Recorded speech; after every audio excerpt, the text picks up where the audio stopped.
ഹരേ കൃഷ്ണ. എല്ലാവർക്കും മാധവത്തിലേക്ക് സ്വാഗതം. ഭഗവത്ഗീതയിലെ ആദ്യത്തെ അധ്യായം അർജുന വിഷാദ യോഗ. അതിലെ 6 ശ്ലോകങ്ങളാണ് കഴിഞ്ഞ 2 ദിവസമായി നമ്മൾ പഠിച്ചത്. ഇന്ന് നമുക്ക് അടുത്ത 3 ശ്ലോകങ്ങൾ നോക്കാം.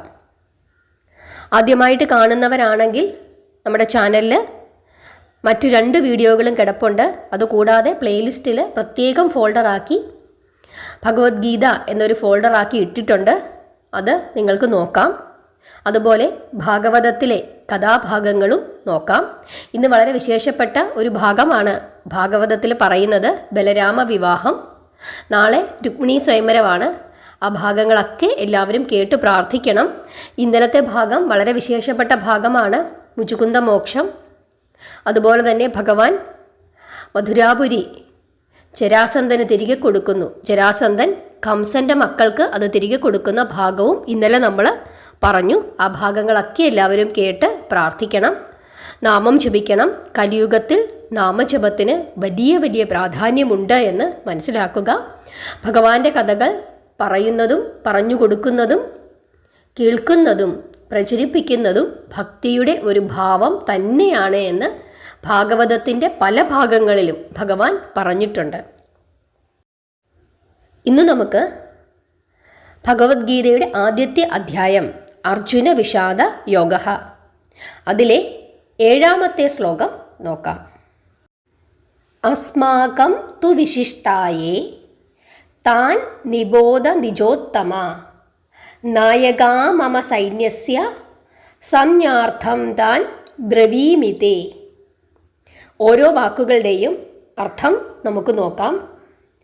അസ്മാകം നമ്മുടെ, തു അർത്ഥം ഉറപ്പായിട്ട്, വിശിഷ്ട വിശിഷ്ടമായ, യേ ആര്, താൻ അവർ, നിബോധ അറിയുക, ദ്വിജോത്തമ ബ്രാഹ്മണ ശ്രേഷ്ഠ, നായക നായകൻ, മമ എൻ്റെ, സൈന്യസ്യ സൈന്യത്തിൽ, സംജ്ഞാർത്ഥം ചുരുക്കി പറയുക, തേ ബ്രവീമി അങ്ങേക്കു ഞാൻ പറഞ്ഞു തരാം. ഇവിടെ ദുര്യോധനൻ ദ്രോണാചാര്യരോട് പറയുകയാണ്. ആദ്യം എന്താണ് പറഞ്ഞത്? പാണ്ഡവ സൈന്യത്തിൽ ആരൊക്കെ ഉണ്ട് എന്ന് പറഞ്ഞു. കഴിഞ്ഞ ശ്ലോകങ്ങളിൽ പറഞ്ഞു. അവരുടെ വിശേഷണങ്ങളൊക്കെ പറഞ്ഞു. എന്നിട്ട് പറഞ്ഞായിരുന്നു, ഇനി നമ്മുടെ സൈന്യത്തിൽ ആരൊക്കെ ഉണ്ട് എന്ന് പറഞ്ഞു തരാം എന്ന് പറഞ്ഞിട്ടാണ് ഈ വിധം പറയുന്നത്. എന്താണ് പറയുന്നത്? അല്ലയോ ബ്രാഹ്മണ ശ്രേഷ്ഠ, ഇനി നമ്മുടെ പക്ഷത്ത് എൻ്റെ സൈന്യത്തിന് നായകന്മാരായി ഏതെല്ലാം വിശിഷ്ടന്മാർ ഉണ്ടോ അവരുടെ പേരുകൾ ഞാൻ ചുരുക്കി പറയാം, അവിടുന്ന് കേട്ടാലും. ഇതാണ് ഈ ശ്ലോകത്തിൻ്റെ അർത്ഥം. ഇവിടെ ദ്രോണരെ ബ്രാഹ്മണ ശ്രേഷ്ഠ എന്ന് വിളിക്കുന്നുണ്ട്. എന്തിനാണ് ദുര്യോധനൻ അങ്ങനെ വിളിക്കുന്നത്? ഭീഷ്മരിൽ പൂർണ്ണ വിശ്വാസമില്ലാത്ത ആളാണ് ആര്? ദുര്യോധനൻ. അതുകൊണ്ടാണ് ആ വിധം വിളിക്കുന്നത്. ദ്രോണരോട് എനിക്ക് വലിയ വിശ്വാസമുണ്ട് എന്ന് കാണിക്കാനും ദ്രോണരുടെ ആത്മവിശ്വാസം വർദ്ധിപ്പിക്കാനുമാണ് ഈ വിധം വിളിക്കുന്നത്. ഇവിടെ ദ്രോണാചാര്യര് ബ്രാഹ്മണനാണ്. പക്ഷേ അന്നത്തെ കാലത്തെ ബ്രാഹ്മണന്റെ തൊഴിലായിരുന്നില്ല അദ്ദേഹം ചെയ്തുകൊണ്ടിരുന്നത്. അദ്ദേഹം പരശുരാമ ശിഷ്യനായിരുന്നു. ആയുധാഭ്യാസങ്ങളെല്ലാം പഠിച്ചു. ഒരു ക്ഷത്രിയ ധർമ്മമായിരുന്നു ബ്രാഹ്മണനായിരുന്നെങ്കിലും ദ്രോണര് പുലർത്തിക്കൊണ്ട് വന്നിരുന്നത്. അതുകൊണ്ട് ഈ യുദ്ധമൊക്കെ കാണുമ്പോൾ പെട്ടെന്ന് തന്നെ തൻ്റെ ആ ബ്രാഹ്മണ സ്വഭാവമൊന്നും പുറത്തേക്ക് എടുക്കില്ലല്ലോ എന്നും കൂടെ ഒരു ധ്വനി ഈ വിളിയിലുണ്ട്. അതുകൊണ്ടാണ് ബ്രാഹ്മണ ശ്രേഷ്ഠ എന്നൊക്കെ പറഞ്ഞ് അല്പമൊന്ന് ഉയർത്തി കാണിക്കുന്നത്. അതുപോലെ തന്നെ നമ്മുടെ മുമ്പത്തെ അധ്യായങ്ങളിൽ ദ്രുപദപുത്രൻ്റെ കാര്യമൊക്കെ പറയുന്നത് അതുകൊണ്ടാണ്. കാരണം ആ ഒരു പക അദ്ദേഹത്തിൻ്റെ മനസ്സിലേക്ക് വരണം. അതല്ലാതെ അർജുനനെയും കൃഷ്ണനെയും ഭീമനെയും ഒക്കെ കാണുമ്പോൾ മനസ്സിൽ വേണ്ടാത്തതൊന്നും തോന്നരുത്. അതിനു വേണ്ടിയിട്ടാണ് ഒന്ന് ഉയർത്തിയൊക്കെ പറയുന്നത്. അതുപോലെ ദുര്യോധനൻ ഇവിടെ എൻ്റെ സൈന്യം എന്നാണ് പറയുന്നത്, അതല്ലാതെ നമ്മുടെ സൈന്യം എന്ന് പറയുന്നില്ല. അതെന്താണ്? ആ മനസ്സിൻ്റെ അഹങ്കാരത്തെയാണ് സൂചിപ്പിക്കുന്നത്. അതിനുശേഷം ദുര്യോധനൻ തൻ്റെ പക്ഷത്തുള്ള ഓരോരുത്തരുടെയായിട്ട് പേര് വിവരിച്ചു കൊടുക്കുകയാണ് ദ്രോണാചാര്യർക്ക്. ആ ശ്ലോകം നമുക്ക് നോക്കാം. ഭവാൻ ഭീഷ്മച്ച കർണച്ച കൃപച്ച സമിതിജ്ഞേഹ അശ്വത്ഥാമാ വികർണച്ച സൗമദത്ത് ഛയദ്രഥഃ. ഓരോ വാക്കുകളുടേതായി അർത്ഥം നമുക്ക് നോക്കാം. ഇവിടെ ഭവാൻ എന്നുദ്ദേശിച്ചിരിക്കുന്നത് ദ്രോണരെ തന്നെയാണ്. ഭീഷ്മര്, അതാണ് ഭീഷ്മച്ഛ എന്ന് പറഞ്ഞിരിക്കുന്നത്.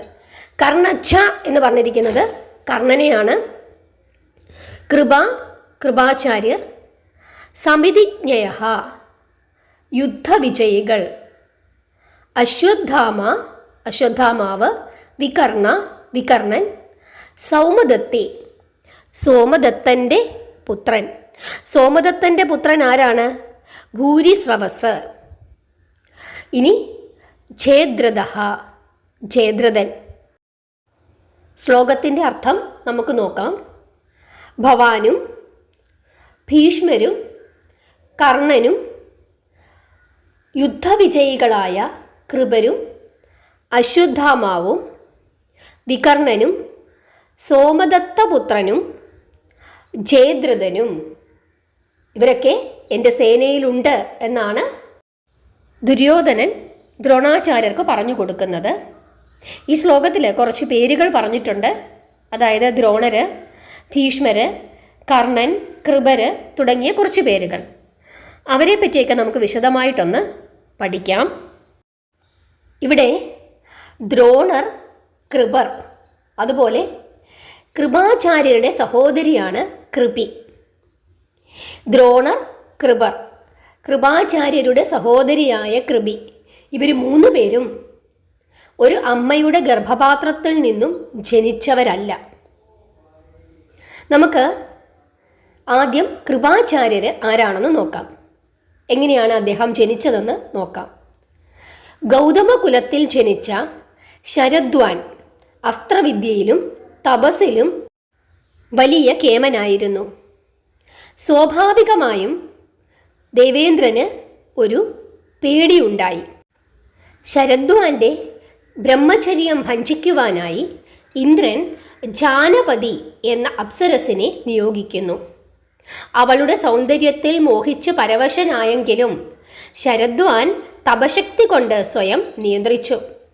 പക്ഷേ പെട്ടെന്നുണ്ടായ വികാരമൂർച്ഛ നിമിത്തം ആ ബ്രഹ്മചാരിയുടെ ബീജം ശരപ്പുല്ലിൻ്റെ തണ്ടിൽ വീണു.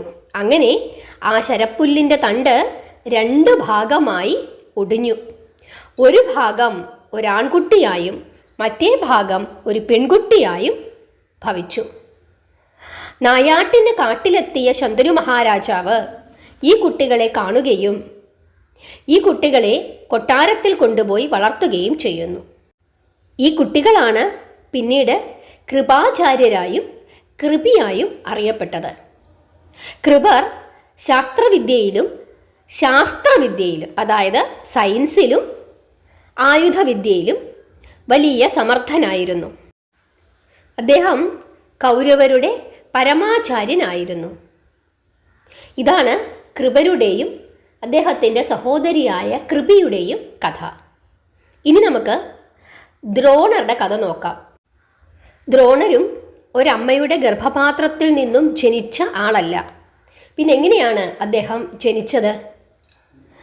ഭരദ്വാജൻ എന്ന പേരായ ഒരു മഹർഷിയുടെ പുത്രനാണ് ദ്രോണർ. മഹാതപസ്സിയായിരുന്നു അദ്ദേഹം. ഒരു ദിവസം ഗംഗാതീരത്ത് സ്നാനം ചെയ്യാനെത്തിയ ഭരദ്വാജ മുനി നഗ്നയായി നദിയിൽ കുളിച്ചുകൊണ്ടിരുന്ന കൃതകാചി എന്ന അപ്സര സ്ത്രീയെ കാണാനിടയായി. തുടർന്ന് വികാരപരവശനായ ഋഷിക്ക് രേതസ് സ്ഖലിച്ചു. അദ്ദേഹം ആ രേതസിനെ ഒരു കലശത്തിൽ സംരക്ഷിച്ചു. ആ ദ്രോണ കലശത്തിൽ നിന്നും അങ്ങനെ ദ്രോണരുണ്ടായി. തുടർന്ന് അഗ്നിവേശ മുനിയിൽ നിന്നും ആഗ്നേയാസ്ത്രപ്രയോഗവും വേദശാസ്ത്രങ്ങളും അദ്ദേഹം അഭ്യസിക്കുന്നു. അഗ്നിവേശ ശിഷ്യനായി ദ്രോണർ കഴിയുമ്പോഴാണ് ദ്രുപദൻ സഹപാഠിയായി വരുന്നത്.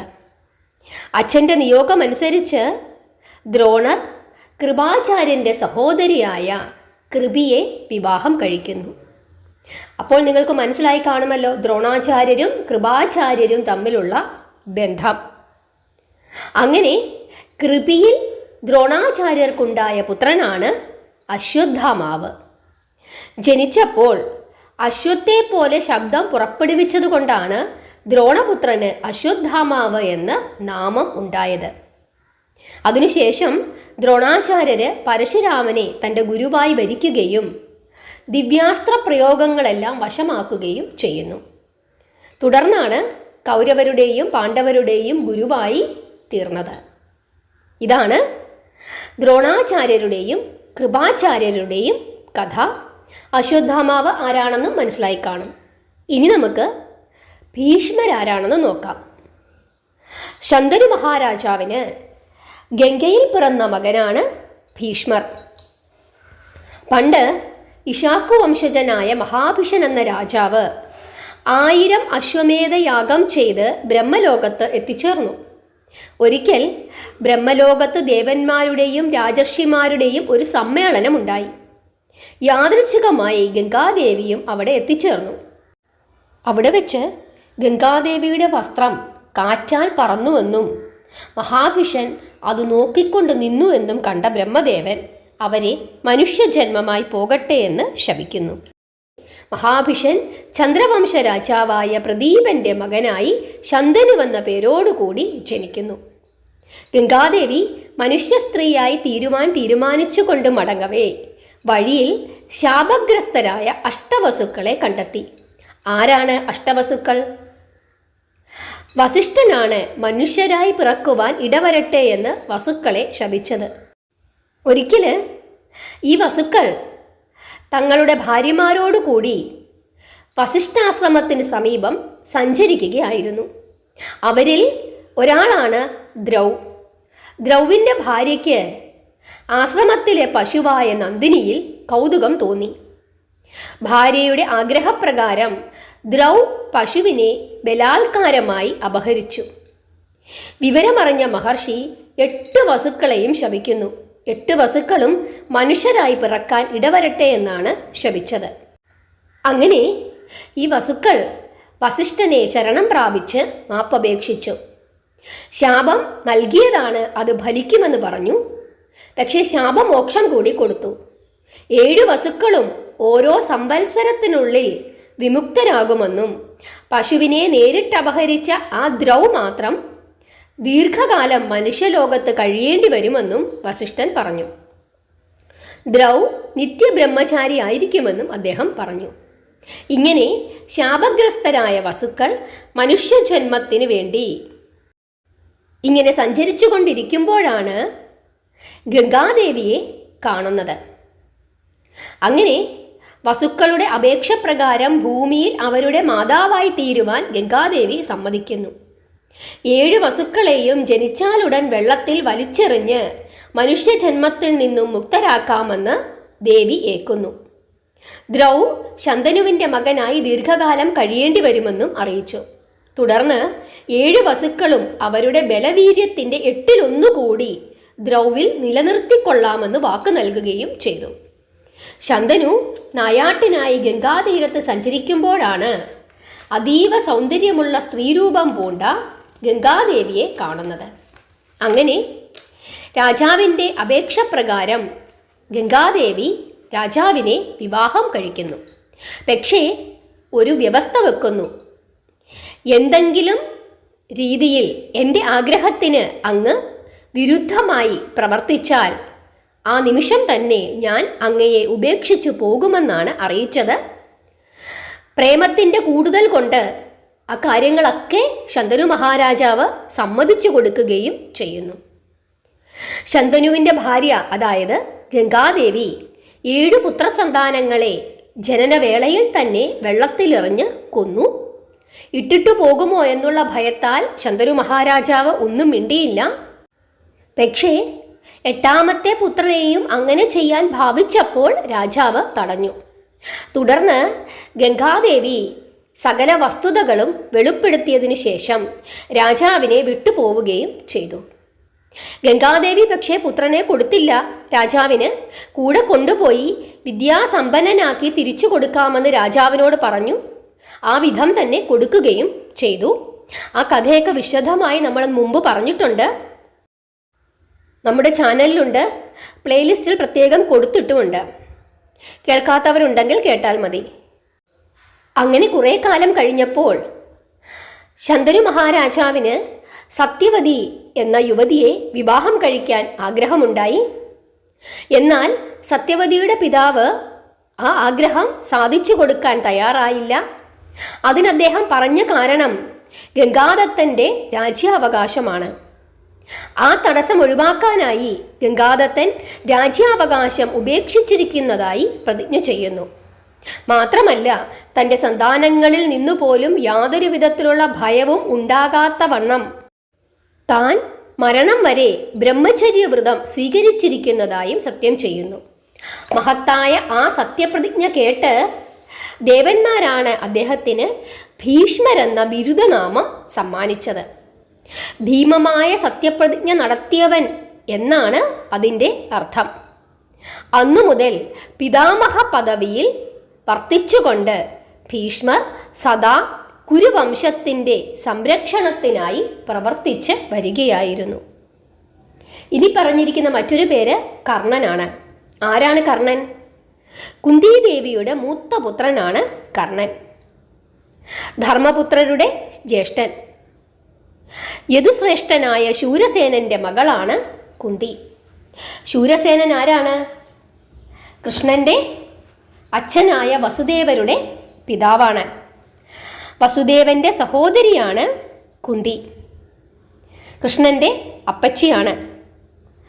ശൂരസേനൻ ബന്ധുവും സുഹൃത്തുമായ കുന്തിഭോജന് മകളെ ദത്തുകൊടുക്കുകയാണ് ചെയ്തത്.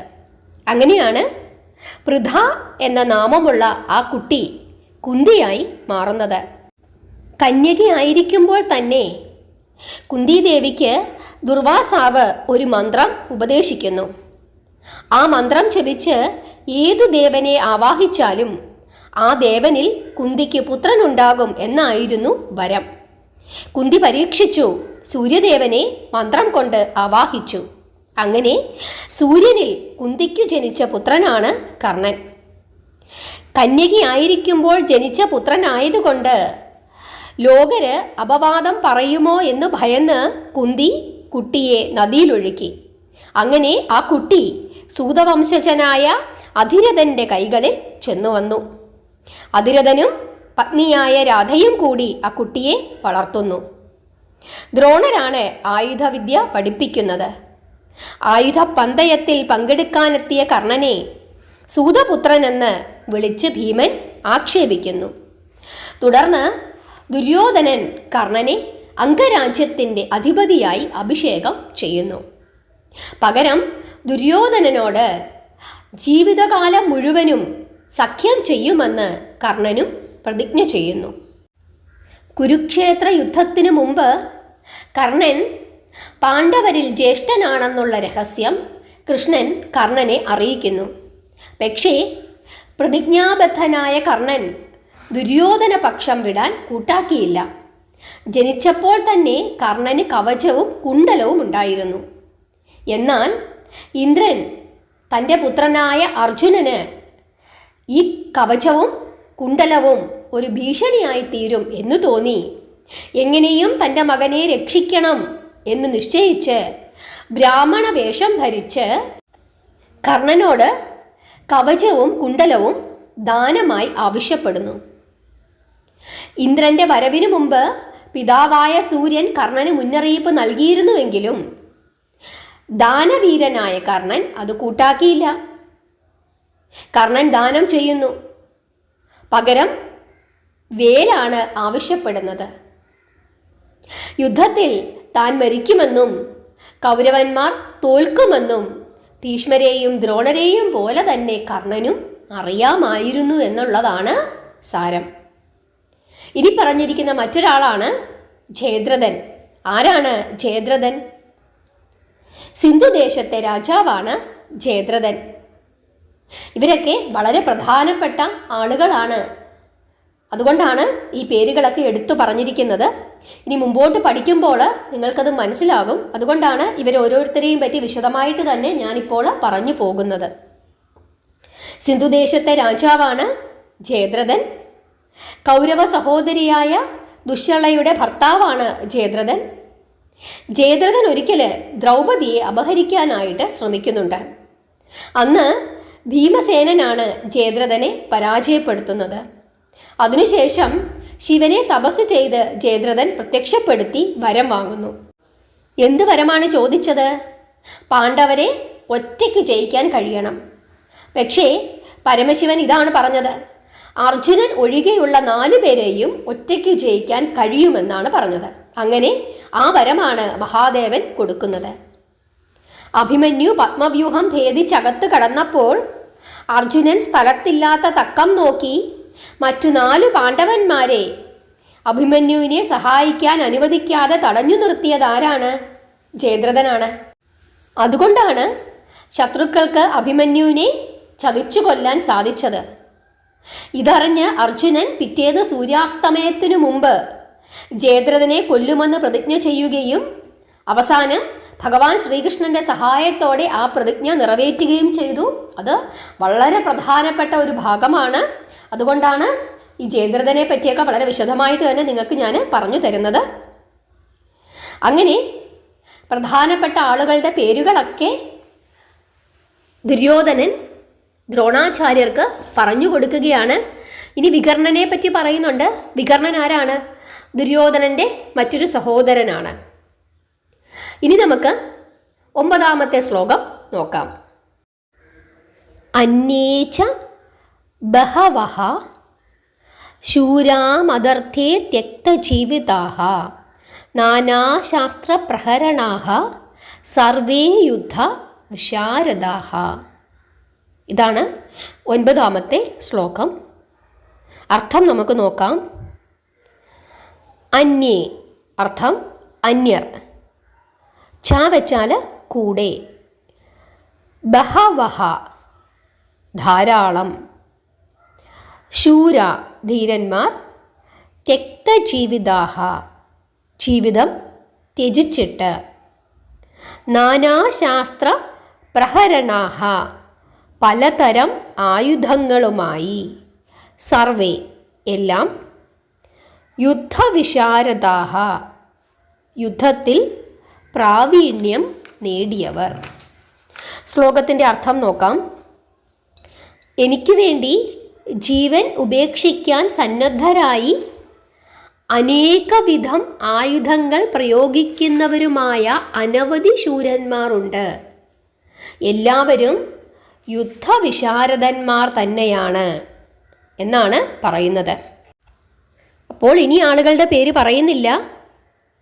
ഇനിയും വേറെ എനിക്ക് വേണ്ടി ജീവിതം ഉപേക്ഷിക്കുന്നവരും പല വിധത്തിൽ ആയുധങ്ങൾ പ്രയോഗിക്കാൻ സമർത്ഥരായിട്ടുള്ളതും യുദ്ധം ചെയ്ത് പരിചയമുള്ളവരുമായ അനേകം ശൂരന്മാർ എൻ്റെ സേനയിലുണ്ട്. ഇവിടെ ആദ്യം ദുര്യോധനൻ ദ്രോണാചാര്യർക്ക് പാണ്ഡവപക്ഷത്തുള്ള ആളുകളെ പരിചയപ്പെടുത്തി കൊടുക്കുന്നു. അതിനുശേഷം കൗരവപക്ഷത്തുള്ള പ്രധാനപ്പെട്ട ആളുകളെ പരിചയപ്പെടുത്തി കൊടുക്കുന്നു. ഇന്ന ആളുകളൊക്കെ ഉണ്ട് എന്ന് ദ്രോണാചാര്യരോട് പറയുന്നു. അതിനുശേഷം ഇനിയും ധാരാളം ആളുകളുണ്ട്, എല്ലാവരും സമർത്ഥരാണ് എൻ്റെ പക്ഷത്തുള്ള ആളുകൾ എന്ന് ദ്രോണാചാര്യരോട് ദുര്യോധനൻ പറയുകയാണ്. ഇതാണ് 7, 8, 9 ശ്ലോകങ്ങളിലെ, അതായത് ഭഗവത്ഗീതയിലെ ആദ്യത്തെ അധ്യായം അർജുന വിഷാദ യോഗഹയിലെ ആദ്യത്തെ അധ്യായം 7, 8, 9 ശ്ലോകങ്ങളിലെ അർത്ഥം. 1, 2, 3 മുതൽ 6 വരെയുള്ള ശ്ലോകങ്ങൾ നമ്മൾ മുമ്പത്തെ ക്ലാസ്സുകളിൽ പഠിച്ചു. ഒരു ദിവസം കുറഞ്ഞത് 3 ശ്ലോകങ്ങൾ വെച്ചാണ് നമ്മൾ പറഞ്ഞു പോകുന്നത്. വിശദമായി തന്നെ ഞാൻ ഓരോ ആളുകളെ പറ്റിയും പറഞ്ഞു തരുന്നത് നിങ്ങൾക്ക് ആ ആളുകളെ പറ്റിയിട്ട് ഒരു അവബോധം ഉണ്ടാകുന്നതിന് വേണ്ടിയിട്ടാണ്. ഇങ്ങനെ പറയണോ അതോ അർത്ഥം മാത്രം പറഞ്ഞങ്ങ് പോയാൽ മതിയോ? എന്താണ് നിങ്ങളുടെ ആവശ്യമെന്ന് കൂടി നിങ്ങളൊന്ന് കമൻ്റ് ഇടൂ.